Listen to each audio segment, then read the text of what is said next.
Good day, fish tankers. I'm out on my usual Friday drive looking at aquarium stores, so I thought I'll quickly do something about beginner fish. Now, if you're a beginner, you can keep anything you like. You can even start with a reef tank or discus if you're willing to lay out the cash and if you're willing to do the work. Then you can basically do it if you are willing to do your homework and really study it in depth. But most beginners, they don't want to spend that much money because they're not sure if they're going to be in the hobby long term. Most beginners want a variety of fish, so they're going to keep a community, and most beginners are not going to start with the biggest tank. So we're going to go for fish that are, number one, peaceful, can live in a community tank. Number two, don't require a huge amount of space. They can go into your standard 2-foot aquarium. We're also going to go for fish that don't have highly specialized water requirements, like they can only live in very hard alkaline water or very soft water. Most of these fish can live in pH 6.5 to 7.5 quite comfortably. They'll adjust to whatever comes out of most taps. And then we're not going to select any fish that have very specialized dietary requirements. So fish that only eat live food or have to be coaxed into eating or need to crush shells, we're going to leave that out. All these fish will eat your standard flake and pelleted and frozen fare, so nothing fancy there. So let's see what we can find. Okay guys, beginner fish number one. Let's start at the bottom. We can get him to stand still. It's these guys, Corydoras. These are just your plain bronze cories, Corydoras aeneas. I don't know if I pronounced that scientific name right, but this is what they look like. They have charcoal color, nice chunky bodies, very peaceful. They sift through the bottom. Get them in groups. 6 is the magic number, or more than that. And remember, with all your normal flake and pelleted food, drop them a sinking tablet every now and then so that they can get to the food. Peaceful, nice shoaling fish for your bottom of your aquarium. And you get the very same one in a nice pink whitish albino version. Same thing, get them in a shoal. 6 or more is the magic number. They don't like being alone, so don't just get 1 or 2. And over here is a very underrated little fish that really doesn't get the credit he deserves, because they don't look like much in a shop environment. I put them in a planted tank and they really pop, and those are cherry barbs. Usually barbs are not community fish. Some are very big like tinfoil barbs.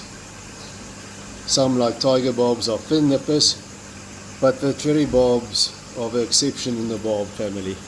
They're very peaceful, and the males become a very deep ruby red if they're in a proper planted tank. Once again, the shoaling fish get at least 6, and keep at least half as many males as females, so that the amorous males don't bother the females too much. So if you're going to get 6, get 3 females or 4 females and then the rest males. Hardy little fish, peaceful, and looks great once they get settled. Here's a little shoaling fish that's been a staple in the hobby for very, very long. They used to be rated difficult. Nowadays I won't say so, they're quite easy.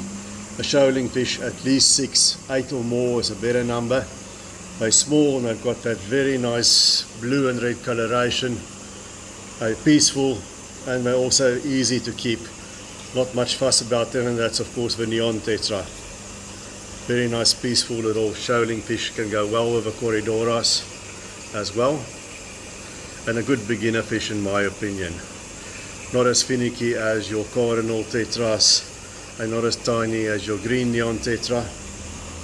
The good old neon Tetra, staple of a hobby. Used to be expensive, now quite cheap. Right over here on the bottom is also what I think is a nice beginner's fish.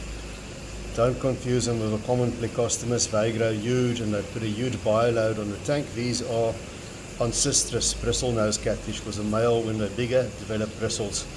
Right here, this is an albino version, but you also get a dark brownish version, the normal common bristlenose cat of the Ancestris genus. And you can recognize them by that little gold stripe at the back of a tail fin. You can even see it in the albino one. We get the brownish ones, they'll also have that little gold stripe. They're peaceful, and they will eat some fine leaf plants like Amazon swords, but the rest of your plants they leave alone. They need a bit of driftwood in the aquarium. They like hiding there and scraping along the driftwood for biofilm.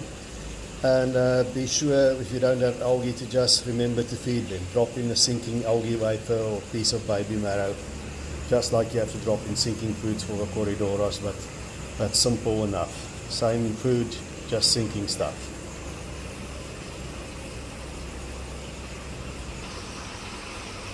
Okay guys, number one on the top 5 list of beginner fish, white cloud mountain minnows. They're from China and they're very tough. They're actually cool water fish. They don't have to be in tropical tanks, but we mostly see them in tropical tanks. I've even kept them in cold water tanks, unheated aquarium with goldfish. They're small, but they're too fast for the goldfish. But they can even be in unheated tanks. In the summer they can even be outdoors in tubs. Very, very hardy little fish. If you can't keep them alive, then maybe fish keeping is not for you. Once again, a shoaling fish, at least 6 of them, 8 or more is a magic number. You can clearly see the females have fuller bellies, and the males look really beautiful in a planted tank when they start displaying towards each other.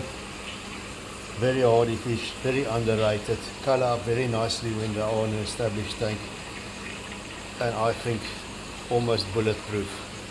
Something that I will definitely recommend to a beginner.